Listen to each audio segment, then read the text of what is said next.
Bismillahirrahmanirrahim. Assalamualaikum warahmatullahi wabarakatuh.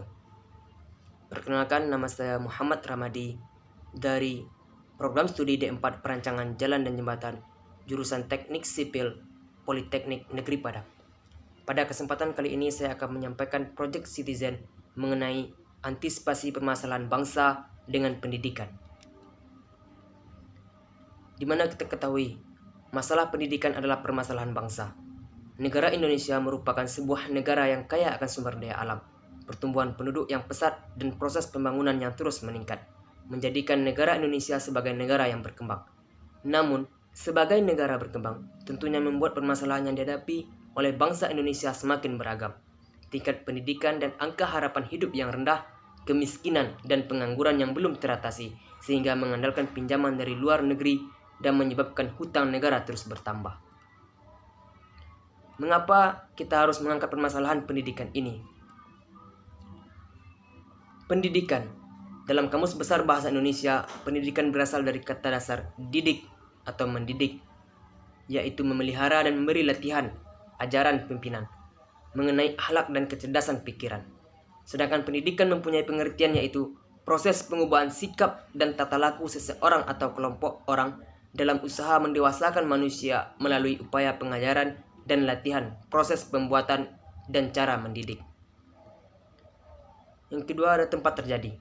Masalah pendidikan di Indonesia terjadi hampir di seluruh wilayah Indonesia, terlebih di daerah terpencil atau desa yang jauh dari kota, seperti desa Lubuk Ulang Aling yang berada di daerah saya, yaitu Kecamatan Sangir Batanghari, Kabupaten Solok Selatan.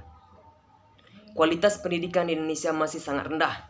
Hal ini berdasar pada publikasi terbaru dari Present Education tahun 2014 yang menyatakan bahwa peringkat pendidikan di Indonesia berada di nomor 40 dari 40 negara di dunia. Di desa Lubuk Ulang Aling sendiri, masalah pendidikan masih sangat kritis. Sebagian besar masyarakat belum mengerti pentingnya pendidikan ini, sehingga tingkat pendidikan pun masih sangat rendah. Bahkan jumlah siswa SMA dan mahasiswa masih terbilang sangat kecil. Ijazah SD dan SMP dirasa sudah cukup untuk bersaing di dunia kerja. Ada beberapa faktor yang menyebabkan minimnya pemahaman tentang pendidikan ini. Yang pertama yaitu mahalnya biaya pendidikan. Meski pemerintah telah mencanangkan pendidikan gratis, namun untuk beberapa masyarakat pendidikan masih dinilai sangat mahal. Kalaupun mereka dapat bersekolah, mereka tidak mampu memilih sekolah yang berkualitas. Yang kedua, faktor kedua yaitu rendahnya kualitas guru. Keadaan guru juga amat memprihatinkan.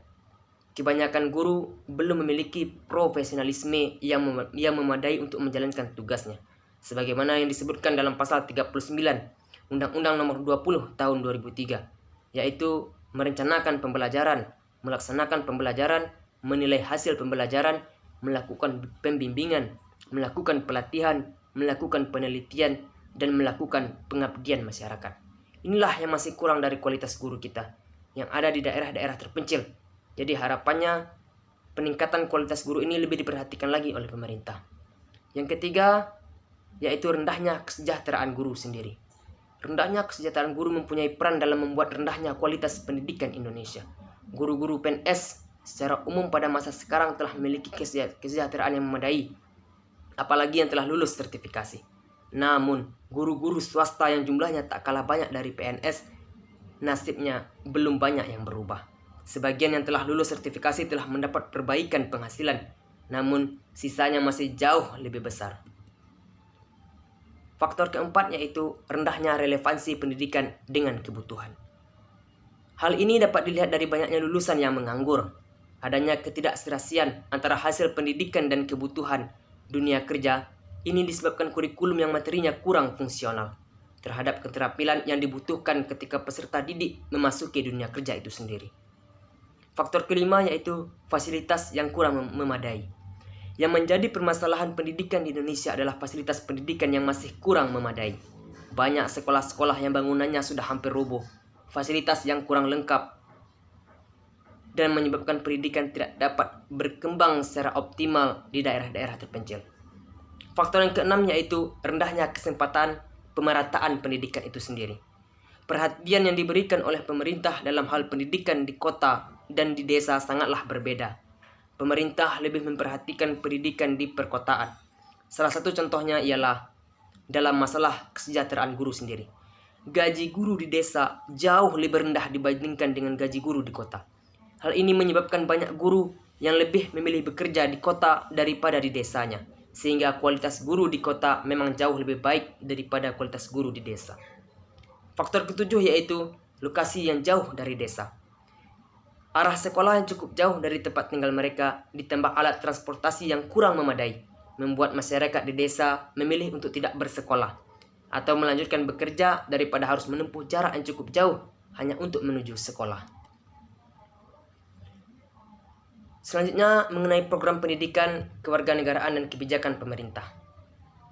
Pemerintah telah memberikan solusi untuk penanganan masalah pendidikan di Indonesia sendiri, yaitu membuat undang-undang tentang pendidikan pada pasal 31 Undang-Undang Dasar 1945, di mana pada ayat pertama berbunyi mengenai setiap warga negara berhak mendapatkan pendidikan. Setiap warga negara wajib mengikuti pendidikan dasar dan pemerintah wajib membiayainya. Pemerintah mengusahakan dan menyelenggarakan suatu sistem pendidikan nasional yang meningkatkan keimanan dan ketakwaan serta akhlak mulia dalam rangka mencerdaskan kehidupan bangsa yang diatur dengan undang-undang. Negara memprioritaskan anggaran pendidikan sekurang-kurangnya 20% dari anggaran pendapatan dan belanja negara, atau kita sebut dengan APBN, serta dari anggaran pendapatan daerah APBD untuk memenuhi kebutuhan penyelenggaraan pendidikan nasional. Di mana kebutuhan penyelenggaraan pendidikan nasional ada beberapa yang telah disantumkan. Yang pertama yaitu memberikan sekolah gratis, lalu memberikan bantuan operasional ke sekolah, dan memberikan beasiswa untuk siswa yang kurang mampu dalam membiayai pendidikannya.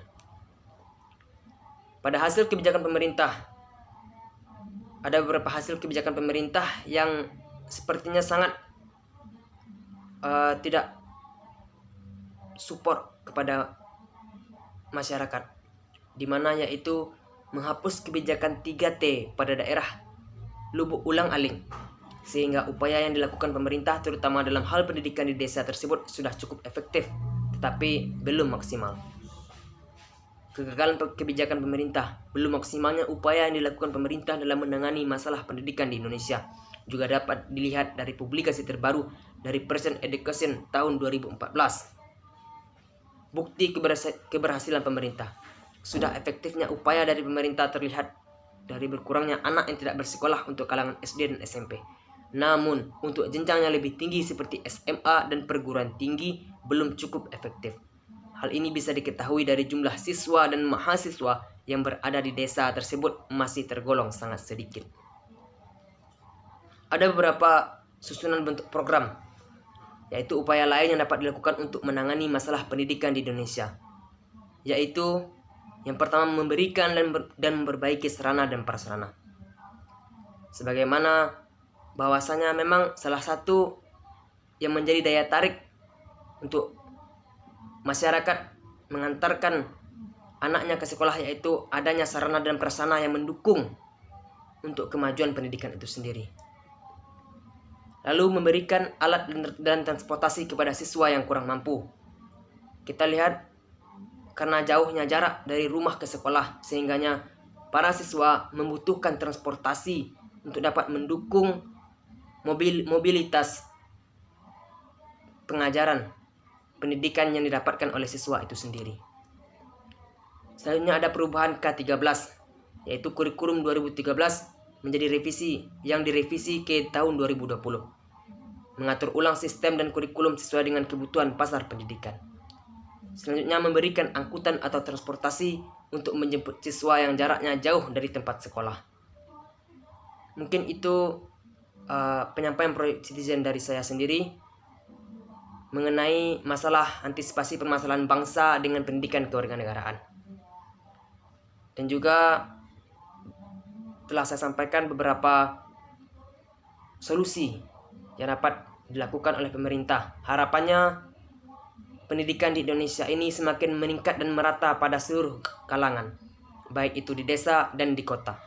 Semoga apa yang saya sampaikan ini dapat menjadi evaluasi bagi kita semua, termasuk diri saya sendiri, untuk terus meningkatkan pendidikan dan menjadikan bangsa Indonesia bangsa yang maju dengan kualitas pendidikan yang baik. Sekian dari saya, kalau ada salah dan janggal saya mohon maaf yang sebesar-besarnya. Saya akhiri, wabillahi taufiq wal hidayah. Assalamualaikum warahmatullahi wabarakatuh.